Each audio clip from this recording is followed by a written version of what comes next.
about last week where he has played a little bit better. What a pass by Rondo. That might be the dagger. Why not? Why can't I be the MVP of the league? Why can't I be the best player in the league? The Lakers repeat back-to-back titles. The LA Lakers, the 2010 NBA champions.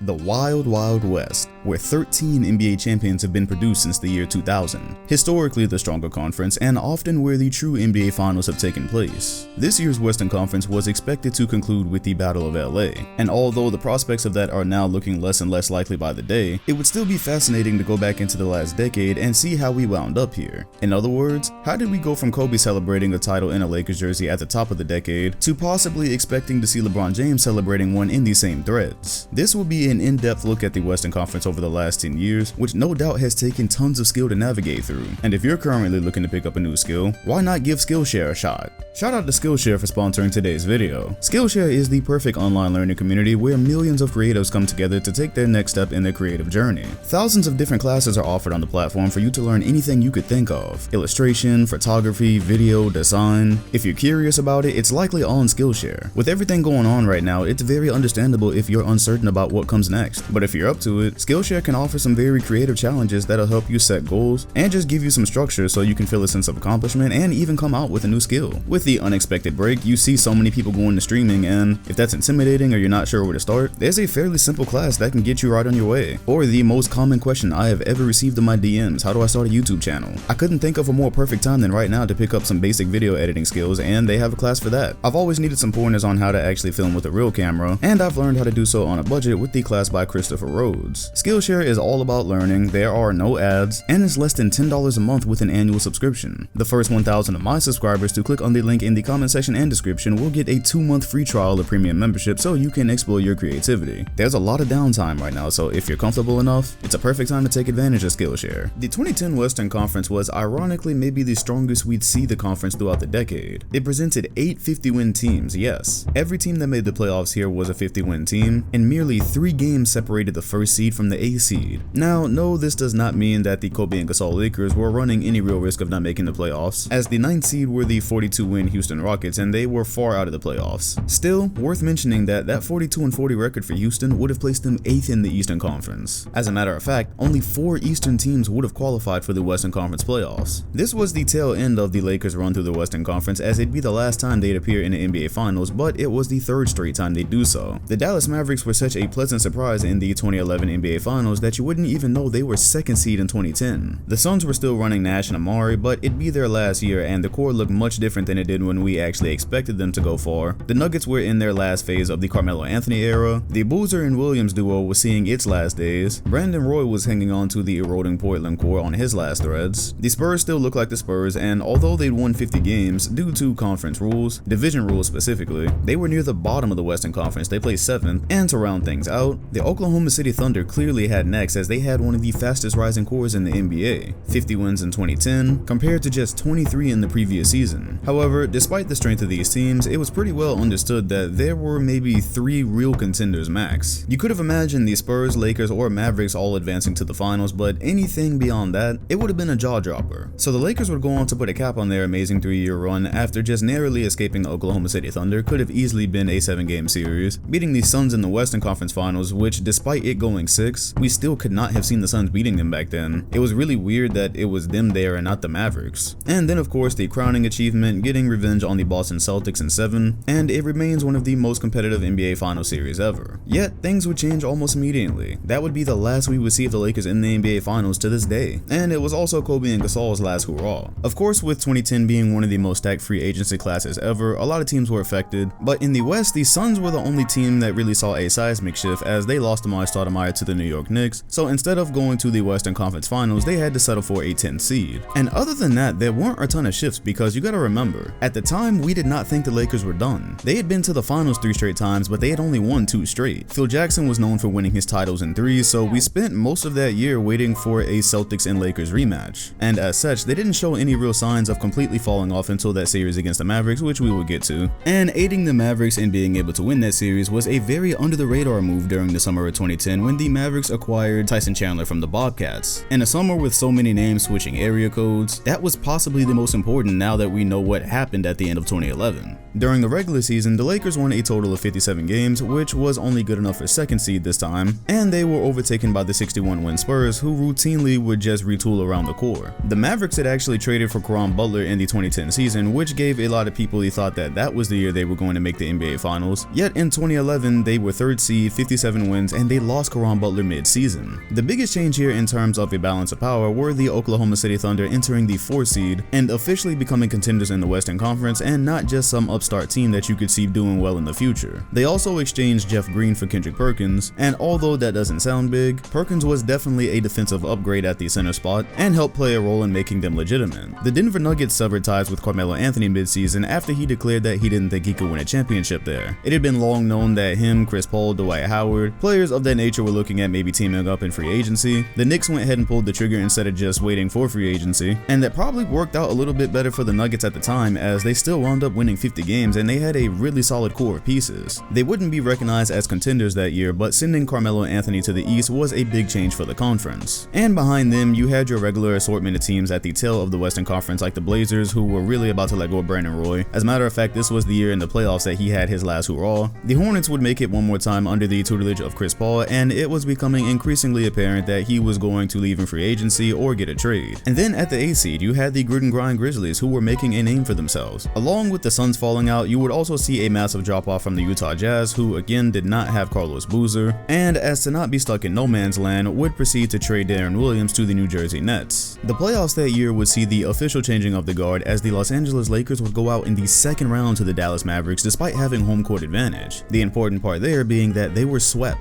A 4th straight finals in the Western Conference was a brutal task anyways, and thus they would go into the offseason with having a healthy Kobe Bryant and a healthy Gasol and try to retool around them, or retool using one of them. That's a story for later. And in the first round, the 8th-seeded Grizzlies had gone on to sweep the San Antonio Spurs, the 61-win San Antonio Spurs. And so from that moment on, it was clear that this was going to be a very different year in the Western Conference playoffs. No Kobe, no Tim Duncan, and thus the path was cleared for some unfamiliar faces. The Western Conference Finals would be between the young Thunder and the Dallas Mavericks, and of course the Mavs would go on to win, as Dirk Nowitzki was on an absolute mission that year. That was supposed to be where the buck stopped, but of course we all know what happened in the 2011 finals, and yet another Western Conference champion was crowned. However, anyone from around that time can tell you it never really felt like the Mavericks were there to stay. It was a long shot that they had ended up in that situation anyways, and even Dirk Nowitzki said himself that the road to a title was so long and hard that he really didn't know what was next afterwards. So with a little bit of championship hangover, losing Tyson Chandler in the offseason, and there being an NBA lockout, we never seriously really saw the Mavericks be a threat in the Western Conference again. Speaking of the NBA lockout, that was seismic.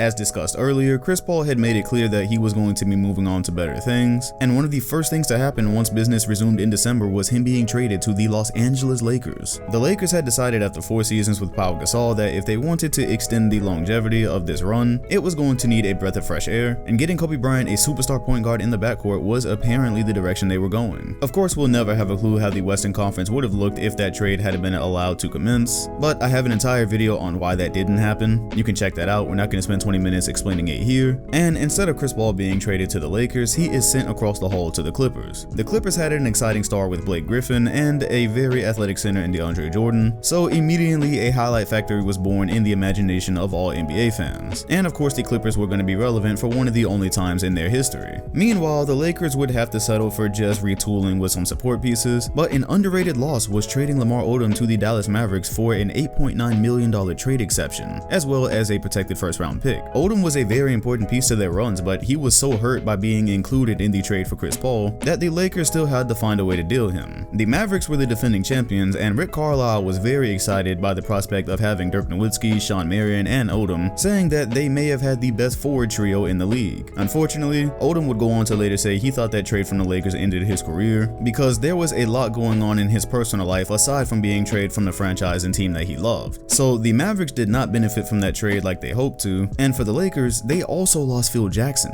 It had been well known that Jackson was on his last playoff run, and they were hoping to send him out with one more title. So with so much turbulence going on with the Lakers structure, despite them still being able to be competitive and win games by virtue of having the talent that they had, it never quite looked like they were in a great position to go back to the finals that year. Before moving on here, it is worth noting that at the bottom of the conference, West, the 23-win Warriors were in position to draft Klay Thompson, which is a move that not many people were paying attention to, but would obviously go on to have future implications. San Antonio made a marvelous move on draft night to extend their longevity. After having been knocked out as a first seed, Tim Duncan aging, the core just aging in general, you never really knew when it was going to be their last hurrah. So it's safe to say that at least for the mid-2010s, the draft night move to acquire Kawhi Leonard definitely extended their shelf life. The Spurs again retained first seed, and by this point the Thunder looked serious. They were second seed, and Kevin Durant had some looks for MVP. The grit and grind Grizzlies snagged fourth off the momentum of their playoff run the year before, the Clippers finished right behind them for fifth, and then the Nuggets, Jazz, and Mavericks made up the rest of the conference. The Jazz were fairly happy with their turnaround, as they were only out of the playoffs for 1 year upon losing Deron Williams and Carlos Boozer, and were now led by Al Jefferson, Paul Millsap, and sophomore Gordon Hayward. The Mavericks, being near the bottom of the conference, were tasked with playing the Oklahoma City Thunder in the first round, and again with the changes in their offseason, they really stood no chance. The defending champions were soundly defeated in the first round, and then the Thunder would soundly defeat the Los Angeles Lakers, officially putting into question whether Kobe and Gasol were ever going to get back to the promised land. Their last task was handling San Antonio, and despite going down 0-2 to start the series, they were going to win 4 straight and make it to their first NBA Finals with a very young and talented core, a core that we thought would be around for a really long time. That is a Western Conference playoff run worth marveling at. However, it is lost in history because they would go on to lose in 5 really close games to the Miami Heat. Well, 4. The 5th game was a blowout. KD and LeBron was thought to be the matchup of the century. However, with the road that the Heat had to endure to get to the finals that year, it really seemed like there was no chance of them losing. We were then given this picture to haunt us forever: Westbrook, KD, and Harden with their arms around each other, primed to watch the Miami Heat celebrate a title. However, the mantra was they were young and they were going to be back. Well, 2 of them could have gone back. One of them was going to be dealt that offseason. The James Harden trade would go on to be one of the biggest what-ifs in NBA history. We now know him as an MVP and probably the best shooting guard of the last decade. However, around this time, he was merely a top-tier 6-man, and that was quite valuable on a team with KD and Westbrook, especially considering he could fit into most lineups with them and pass as a starter. Nonetheless, that trade did not take away from the immediate steam of the Thunder, as they would go on to win 60 games that season and make first seed in the West. The San Antonio Spurs were there hunting near the top as usual. However, the pleasant surprise at 3rd seed was the Denver Nuggets, who had managed to trade for Andre Iguodala that offseason. Iggy was fresh off of nearly having helped lead the Sixers to the Eastern Conference Finals after a 7-game series with the Boston Celtics. The Nuggets had already been faring well after the Carmelo Anthony trade, and combining Iggy with the core of Danilo Gallinari, Ty Lawson, and a lot of other support pieces, which helped the Nuggets have one of their best seasons in franchise history at 57 wins. That was good enough to have them place 1 game above the 56-win Clippers, who had a lot of eyes on them considering this was Chris Paul's 2nd season there. And at the back of the conference were a few unfamiliar faces. First, at the 6th seed with 47 wins were the Golden State Warriors, who'd made the playoffs for the first time since their We Believe days. Under the watchful eye of Mark Jackson, Steph Curry and Klay Thompson were blooming right before everyone's eyes, and Steph Curry's 54-point game against the New York Knicks that February was the first time he'd popped up on many people's radars, in a serious way in the NBA at least. This was also a pleasant surprise because if you remember watching the early 2010s, Steph Curry was the kid that you'd heard about with all the ankle injuries, and you really never expected much to come of him. You knew he could shoot, but you also knew he couldn't stay healthy, so by the end of each season, you were really just waiting for the news that he'd gone out with ankle surgery. By 2013, they were the new young kids to watch out for, but you never really knew what was going to come of it. Yet, it was clear that they were enjoying the fruits of their labor in the draft, as they had quietly made some very big picks. Having just selected Klay Thompson in the draft the year before, this season they would add Harrison Barnes with the 7th pick, and find the gem of Draymond Green in the 2nd round. So by the summer of 2012, they'd already had the core of the framework that was going to terrorize the NBA for years to come, and nobody knew it yet. We were all looking at the Thunder, and the basketball gods had the Warriors right there grooming. They weren't ready at the time, yet as crazy as it sounds, they placed 2 games above the Los Angeles Lakers. After failing to have secured Chris Paul in the 2011 offseason, and after having soundly been disposed of in the playoffs, it was really kind of do or die time in terms of retooling this team for another run. Luckily for them, after the Chris Paul saga, or unluckily as we now know, the Dwight Howard era was working its way out, and the Lakers found a way to get a foot in. Through a complicated trade, they were able to secure both Dwight Howard and Steve Nash, effectively creating what at the time looked like one of the most unfair super teams of all time. Of course, everyone was too excited to account for the fact that Dwight Howard was fresh off of back surgery, and I have an entire video on the series of unfortunate events that unraveled that roster ultimately, but mainly injuries. Gasol got hurt, Nash basically came to the team hurt, and Kobe basically ended up using what was left of his prime career to will that team to the playoffs. And to round out the 8th seed, the Houston Rockets, by virtue of their James Harden trade, had found their way back back into the NBA playoffs. An 8 seed with 45 wins, yet considering they were trying to find some footing after the Tracy McGrady and Yao Ming era that had a pretty brutal end, this was good enough for the time.